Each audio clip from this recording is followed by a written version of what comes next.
আসসালামু আলাইকুম। ভারতের নরেন্দ্র মোদী গভর্নমেন্ট বা প্রধানমন্ত্রী নরেন্দ্র মোদীর বা বিজেপি সরকারের দাম্ভিকতাটাকে চূর্ণ বিচূর্ণ করে, ইংরেজি তাকে বলে ডেসিমেটেড বা ধ্বংস করে দিয়েছে, ডেস্ট্রয় করে দিয়েছে, বা আপনার নতুন এই স্টুডেন্টস ল্যাড প্রোটেস্ট, অথবা আরও একটা নাম যেটা, সেটা হচ্ছে যে ককরোচ জনতা পার্টির আয়োজিত আন্দোলন, সেটা। এবং কেননা তারা দাম্ভিকতার সুরে বলতেন যখন স্টুডেন্টরা তার শিক্ষামন্ত্রীর দুর্নীতির কারণে বা ব্যর্থতার কারণে, অযোগ্যতার কারণে, ওই অর্থে উনি লেখাপড়া করা মানুষ ডেফিনেটলি ছিল, যখন বলেছিল তখন বলেছিলেন ভারতের প্রতিরক্ষা মন্ত্রী দাম্ভিকতা নিয়ে, এক প্রচণ্ড গর্ব নিয়ে, এস যদি ওনার অফ ইন্ডিয়া, মানে এভাবে যে আমরা এই বিজেপি সরকার বা সরকারের মন্ত্রী কখনো পদত্যাগ করে না ভাইজান, দিস ইজ বিজেপি গভর্নমেন্ট। ঠিক যেভাবে শেখ হাসিনা বা তার মন্ত্রীরা বা আওয়ামী লীগের নেতৃবৃন্দ তখনকার সময় বলতেন আওয়ামী লীগকে ফেলে দিবে এমন মায়ের ছেলের জন্ম হয় নাই বাংলাদেশে, বিএনপির আন্দোলনকে নিয়ে কটাক্ষ করতেন, বেগম খালেদা জিয়ার জেলে আছেন এটা নিয়ে কটাক্ষ করতেন, বর্তমান প্রধানমন্ত্রী তারেক রহমান সাহেব উনি যে বিদেশে আছেন, উনি পালিয়ে আছেন, উনি দণ্ডপ্রাপ্ত, এটা বলতো তারা বলে হাসি তামাশা করতো। সেই দম্বটাকে, দাম্ভিকতাকে চূর্ণ বিচূর্ণ করে জেনজি জেনজি ল্যাড প্রোটেস্ট, আমরা সবাই we are the part of it, আপনার এই ঘটনাটা ঘটেছে এ বিষয়ে। এবং বর্তমান ভারতীয় প্রধানমন্ত্রী বা বিজেপি গভর্নমেন্ট যেটা একসময় বলতো তারা যুগ যুগ ধরে ক্ষমতায় থাকবে, তারা যে ক্ষমতাচ্যুত হতে যাচ্ছে তারা বা ক্ষমতা থেকে চলে যাবেন, সেটা মোটামুটি কনফার্ম করে ফেলেছে এই ককরোচ জনতা পার্টি। এবং এই সরকারের আত্মিক মৃত্যু হয়েছে, physically government in the power. ঠিক exactly that happened to Awami League government when protest started, not this protest but previous যত প্রটেস্ট হয়েছিল সেই সময় থেকে, এটা আমরা বলতাম সবসময়। সো এই দাম্ভিকতার দুইটা ভিডিও আপনারা কম্পেয়ার করে নেবেন।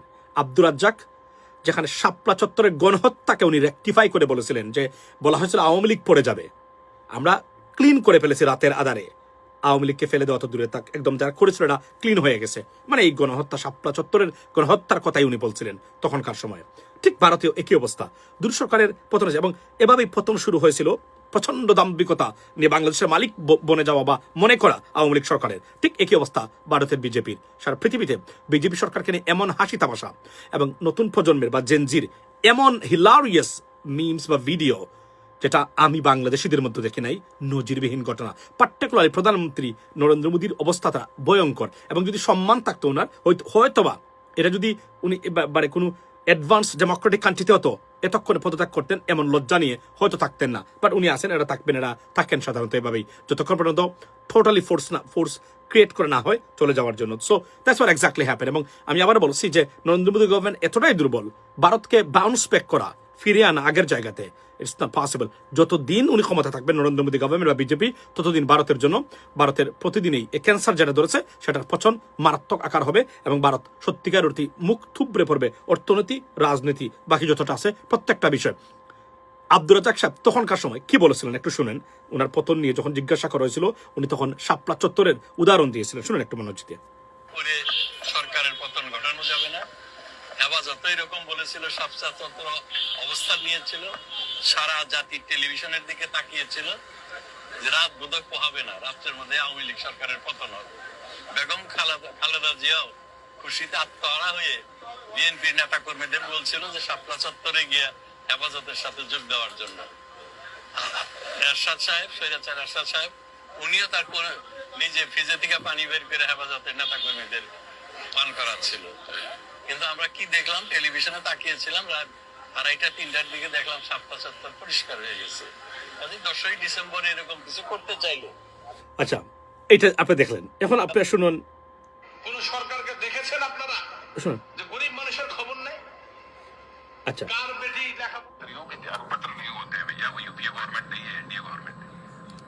আচ্ছা এই এটাতে আরো একবার দেখেন, আপনি আরো একবার দেখেন।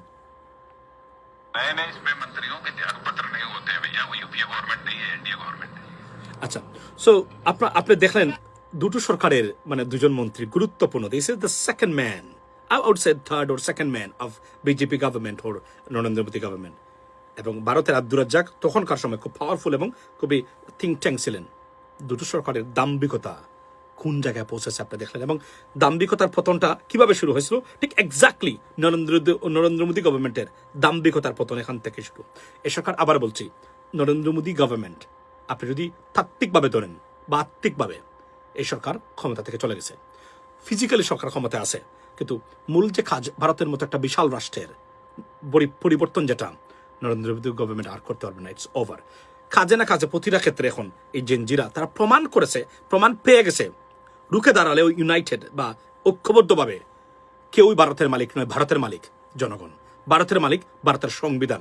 সেটা তারা প্রমাণ করেছে, যা নরেন্দ্র মোদী গভর্নমেন্ট যারা বিশ্বাস করতো না, তারা মনে করতো এই ভারতীয় হিন্দু ন্যাশনালিজম হচ্ছে বা ন্যাশনালিটি, যেটাকে তারা বোঝাচ্ছেন, সেটাই মানে ভারতের মালিক, এখানে আর কারণেই এই দেশটাই তাদের।